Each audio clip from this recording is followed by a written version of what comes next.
As you enter into any new relationship, whether it's romantic, with work colleagues, friends, or even with your own children, your ability to form healthy attachments strongly determines the experiences that other people will have getting to know you.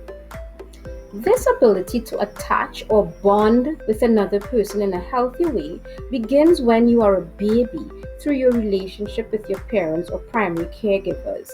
But the need for attachment in relationships continues throughout your life. So, attachment is the foundation of a relationship and determines whether the relationship will be successful or not. Adult attachment typically falls into four categories: secure attachment, or these three insecure attachment styles: anxious preoccupied, dismissive avoidant, and fearful avoidant, all of which I will explain now.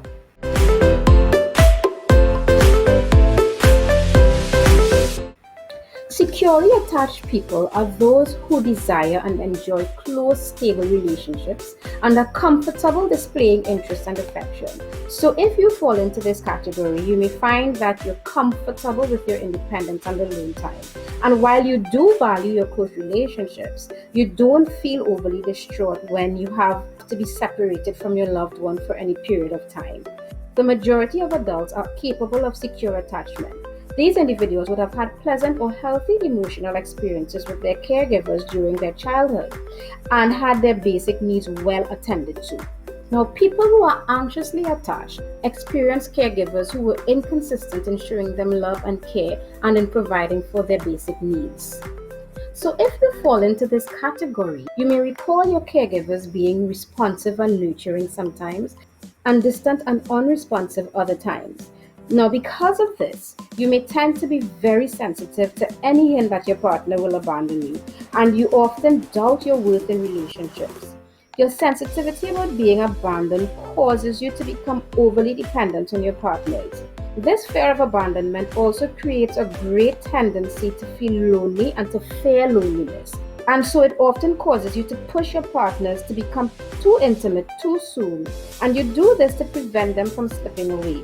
Now, the thing is, for you, the intimacy and closeness that you receive from your partners never feel like it's enough. So you tend to seek a lot of attention. Most of the time, this backfires and instead it actually pushes your partner away. You may also find that when your relationships end, you almost immediately feel the need to jump into another relationship, again, to avoid being alone. Now, finally, you may also have difficulty communicating your needs to your partner, and you may tend to act out when you're upset, doing things like making your partner jealous if you feel threatened. So, what you actually need most is to work on developing independence and being okay with spending time alone.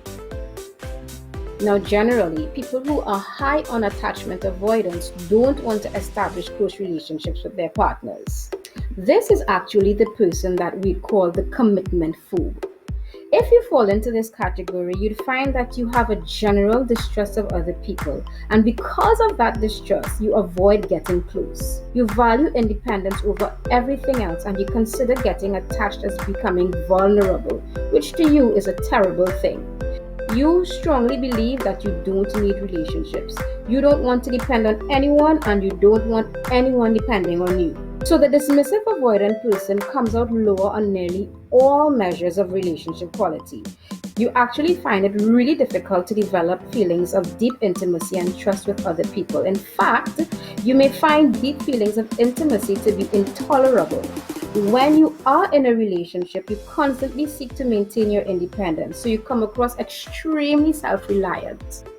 So the caregivers of the dismissive avoidant person were likely cold and distant to their emotional needs when they were growing up, and this forced them to become independent and self-reliant.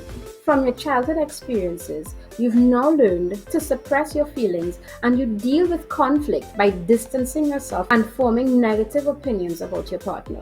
Finally, you may find that you are very unconcerned with other people's opinions about you, and you don't easily accept positive feedback from friends or colleagues. You've learned that it is not acceptable to show or to speak about your feelings, and due to your upbringing, you may feel the need to escape when someone begins to get too close to you. As much as you avoid relationships, you may find that you end up in them by accident, and this is because of a deep desire to be wanted. You'd find that what you need most in relationships is patience, space, and consistency. Now, unlike the dismissive avoidant, the fearful avoidant does desire to have connection with other people, but with lots of fear and lots of anxiety. It may sound counterintuitive, but while you feel the need to protect yourself by avoiding relationships, you have a strong desire to be in a relationship. Because of that, people may experience you as seeming to connect and then pull away as soon as the relationship begins to feel intense. Your mistrust of your partner is partly due to your own feeling unworthy of love and commitment. Your avoidance also stems from fears of abandonment and rejection and low self esteem. Unlike the dismissive avoidant person, and overall distrust of people in general. You're great at rationalizing your way out of intimate situations, and you often complain about feeling crowded or suffocated when people try to get close to you. In a relationship, you need frequent reminders that you are loved.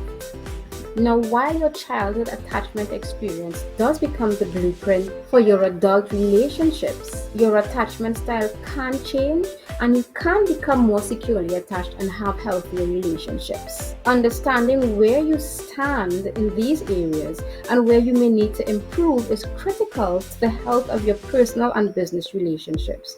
Don't be discouraged if you feel challenged in more than one of these areas. They often occur together because the root cause is the same. Working through that and learning to adopt the mindset of a securely attached individual will take care of things, and it can be done. Just be patient with yourself, but deliberate and committed in your efforts to share and grow with your partner. I hope that this was helpful and enlightening. All the best and take care.